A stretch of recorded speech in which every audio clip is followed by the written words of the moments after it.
So hello, my name is Trinity. I'm a novice 3D artist who posts 30-second YouTube videos a month and calls it a day. But today, I want to try something different and share my thought process behind one of my sculpts. To be honest, I've never been a huge fan of One Piece, just the sheer number of episodes alone intimidates me, so I never watched it.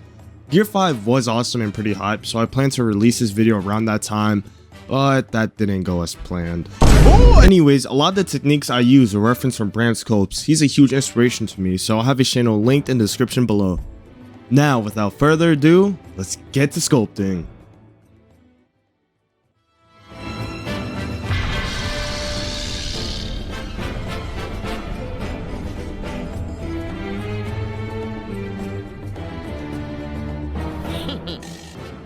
Alright, so welcome back guys. What I'm doing right now is blocking out the head by grabbing two cubes, adding subdivision to them, molding it to how I want, then applying the remesh modifier to combine them, and finally using the sculpt mode to smoothen it out. For the ears, I had a cube, add the subdivision modifier to it, I then flatten out the cube and mold it to match the reference image. To add detail, I grab a nervous path and fit it onto the ear. I convert the nervous path into a mesh so I can remesh the cube and the nervous path together. In sculpt mode, I use clay strips to fit the nervous path onto the ear more naturally and smooth it all out.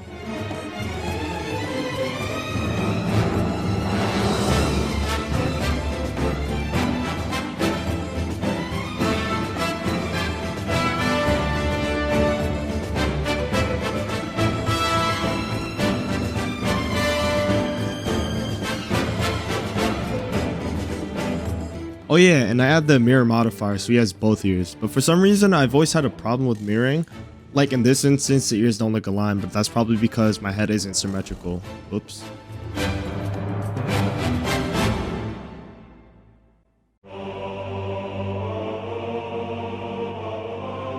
For the neck, it's pretty simple. I just used a cylinder, added some loop cuts to it, and scaled them to match the reference, and made sure it was placed in the right position. For the torso, I used a cube, subdivided it, and molded it to match the reference. A lot of the blocking out process uses the same technique. Grab a shape, mainly the cube, subdividing it, using both the modifier and loop cuts to shape it the way you want it.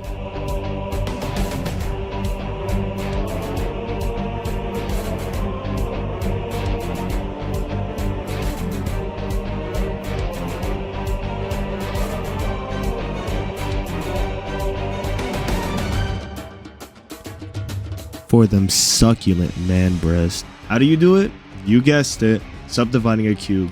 It's the same process for the abs except the first ones. I added a plane, extruded it out, added the solidify modifier, subdivided it to make it more rounded, and added the mirror modifier to the abs.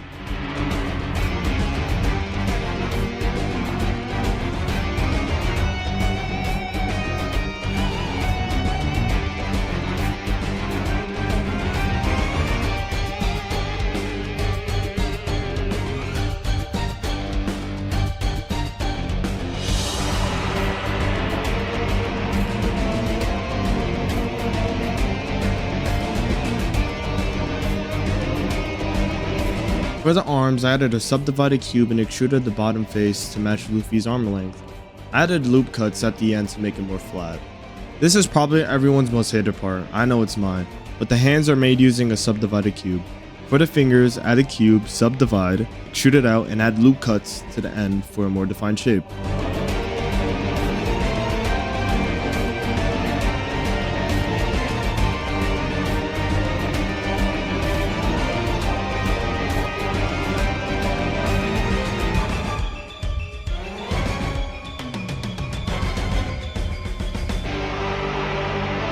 Add a subdivided cube inside the hand and extrude it out for the thumb. I swear, if I took a shot for every time I said subdivided cube, I'd be blackout drunk.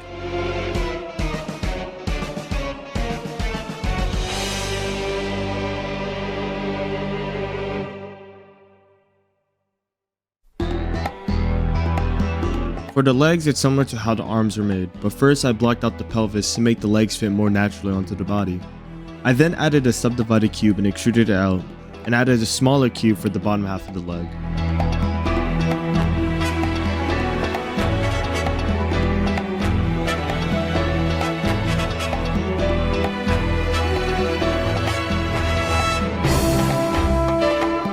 I'm not gonna lie, for the feet, I literally just followed the video step by step because I didn't know how to make them. So I think it'll be better if you just watch the video if you want an in-depth explanation. I'll have a link below.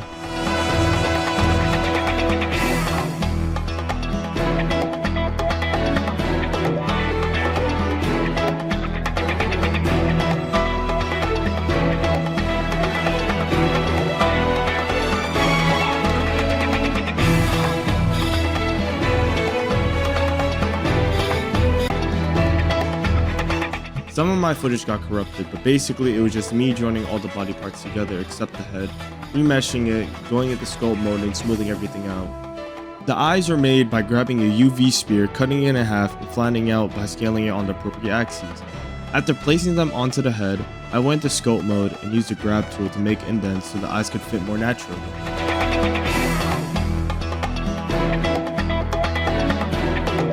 The nose was pretty simple. Grab a cube, subdivide, extrude the back vertex upward, select the front faces, scale them inwards, and make the nose skinnier by scaling it on the y-axis. For the eyebrows, I subdivided the cube and extruded it along the reference image. I actually really like how Luffy's eyebrows look in Gear 5. They look like little clouds, which I guess is the point.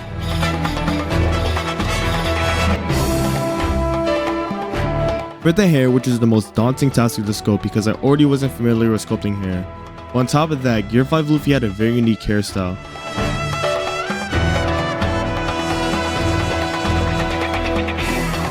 To start off, I added a UV spear on top of the head for the base. I tried using nerve paths for the hair, but that didn't really turn out good. For some reason, it would flatten out, so I instead used cubes and extruded it to fit the hair pieces. I modeled out the different types of hair pieces like the little flames and the cloud looking parts and placed them onto the base to match the reference as best as I can.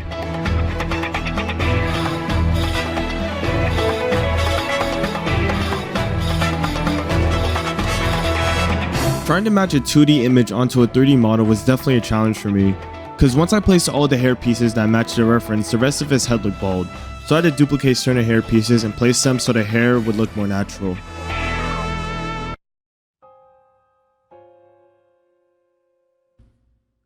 After blocking out all the hair pieces, I joined all the parts together and remeshed it so I could go into sculpt mode and start smoothing and defining the hair, mainly using clay strips and the grab tool to add depth and volume to the hair, and smoothing it out until I was satisfied with the result.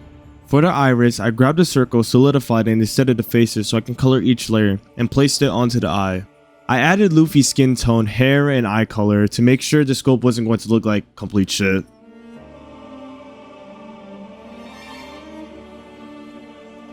So, you might be wondering why I'm remodeling Luffy's body. Funny story, I couldn't get the rig to work with the old body. The body would not move how I'd want it to. Like if I pulled the arm, it would pull a piece of the torso. And when I moved the body down, the legs would bend outwards. Which I think is because the legs were too spread apart and the arms are too close to the torso. I literally tried every possible solution. And when I tried weight painting, it further revealed that the mesh was just completely broken. So I had to redo it from my autosave point, which is really frustrating. I had to work on it for hours by myself, but I feel like that's what makes a great artist. Being able to bounce back from things that set you back. You should never back down when an obstacle comes in your path because it makes the outcome all the more rewarding.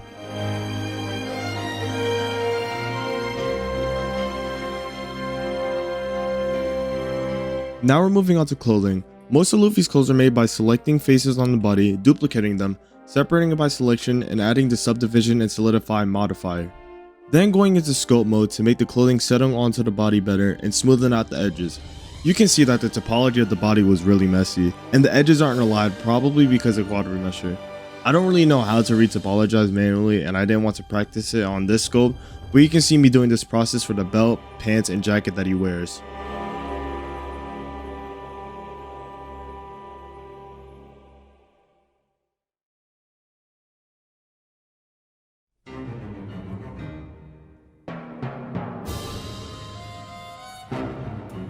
I also added crinkles to the jacket in the sculpt mode using the grab tool to give the effect of the arm sleeves being rolled up, which I think looked pretty cool.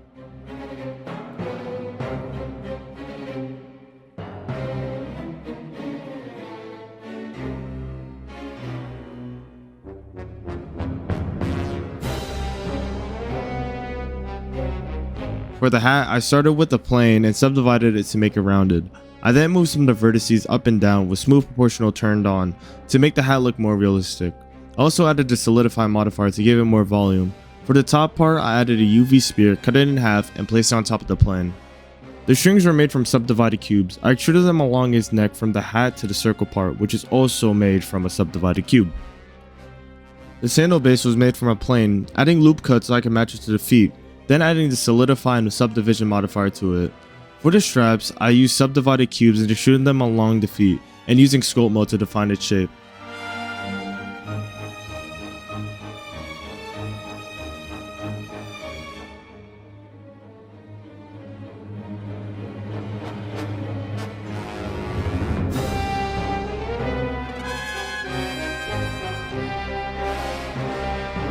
For the second half of his build, I grabbed the plane and extruded it to fit the reference. I also added subdivision, loop cuts, and a solidify modifier to give it a defined shape. I think it came out pretty good. For the mouth, I grabbed the cube and extruded it on both sides, scaling the end vertices to make it sharp. I placed it inside the head while applying the Boolean modifier to it. There was probably an easier approach to making the teeth, but I just blocked out each tooth and fitted them properly into the mouth. I don't know why, but I spent like 2 hours trying to make his grin look natural. I had to extrude out the teeth so there wouldn't be any gaps in the middle. Overall, this was probably the most tedious part of the sculpt.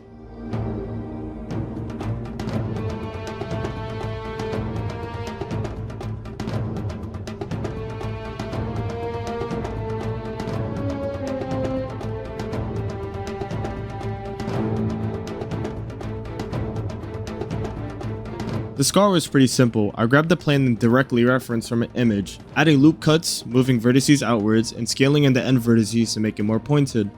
I used the solidify modifier and placed it inside the torso using the Boolean modifier. The Boolean wouldn't work with the solidify plane, so I had to remodel it using a cube.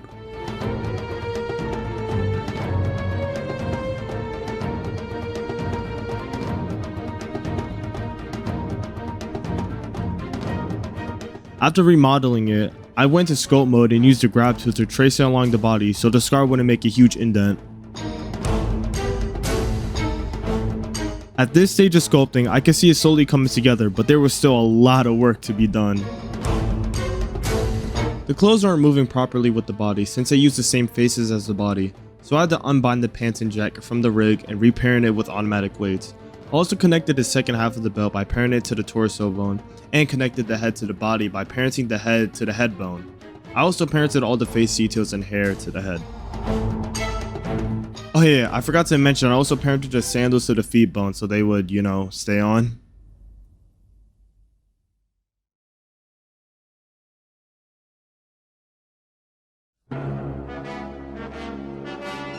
I had some trouble making the scar stay on his body when I moved the rig, but after some trial and error, I fixed it.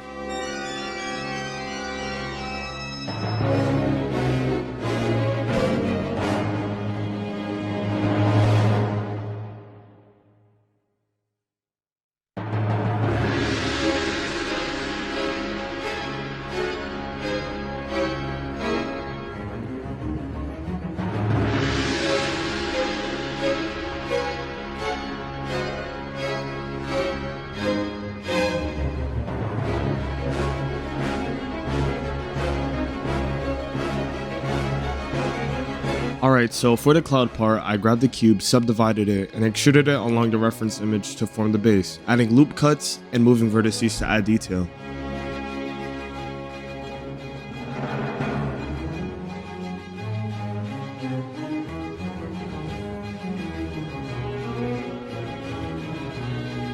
I also modeled some of the shapes I couldn't make on the base mesh and placed them on top.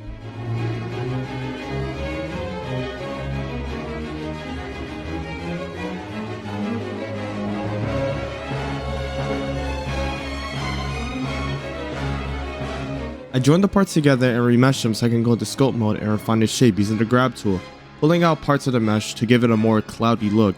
I was kinda just doing whatever, but I think it came out pretty good in the end.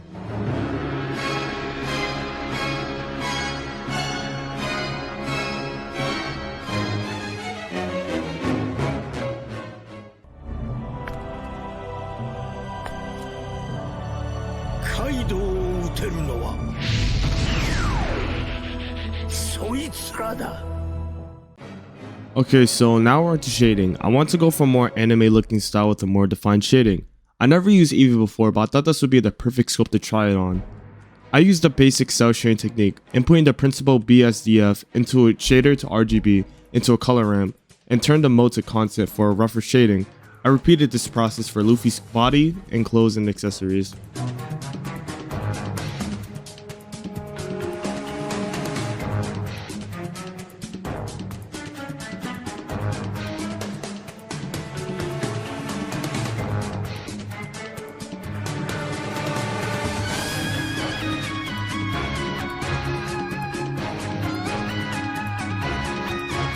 I went to pose mode and began posing his body. I decided to go for a more simpler approach and went with the palm punches and the legs being spread apart.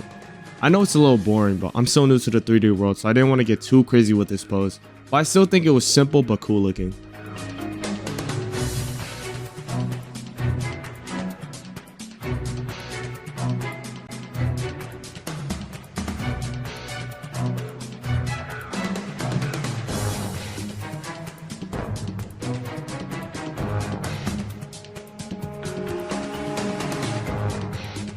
Also, I learned how to change the background color without affecting the lighting, which is pretty cool.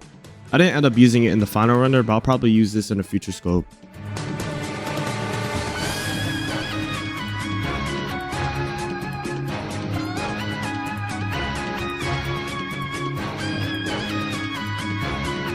Alright, so another funny story. I was learning how to create sketch lines while keeping the toon shading, and to do that, I needed to hook up the color ramp and an image texture to a mixer. But I wasn't in the correct Blender version, so the mixer node wasn't updated. I had to update my Blender mid-scope, and when I came back, the scar color wasn't appearing. After a hot minute, I fixed it. I just needed to make sure both materials were on the mesh that had the Boolean modifier.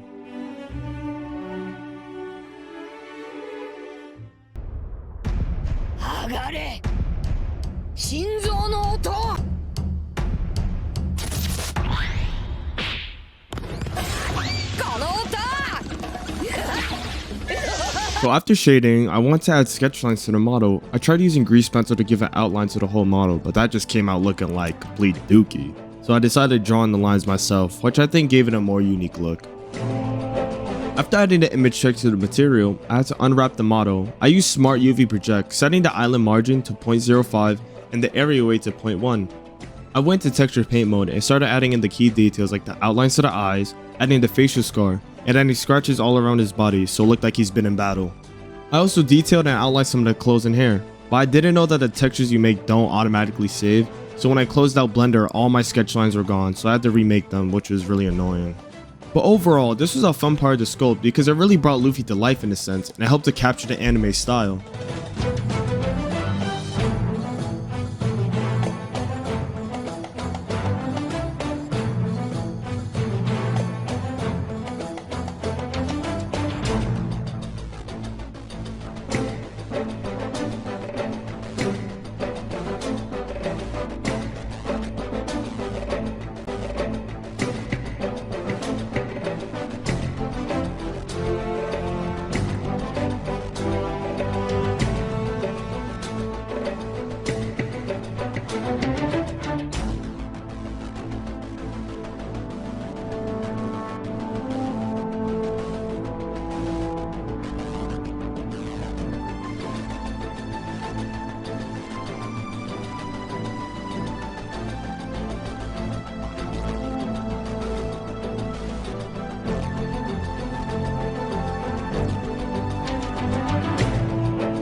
Now that I finished with Luffy, it was time to move on to scenery.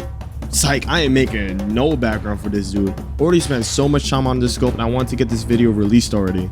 So I just went with a backdrop. I grabbed a plane, extruded the back vertices upwards, I beveled and smoothed it to make it round. I added lights to highlight Luffy's details. I also added a light at the crease to give it a horizon effect. To make the 360 camera rotation, I grabbed the empty object, parented the backdrop and lights to it, and keyframed the rotation on the Z axis. And after all of that, we were finally able to hit render.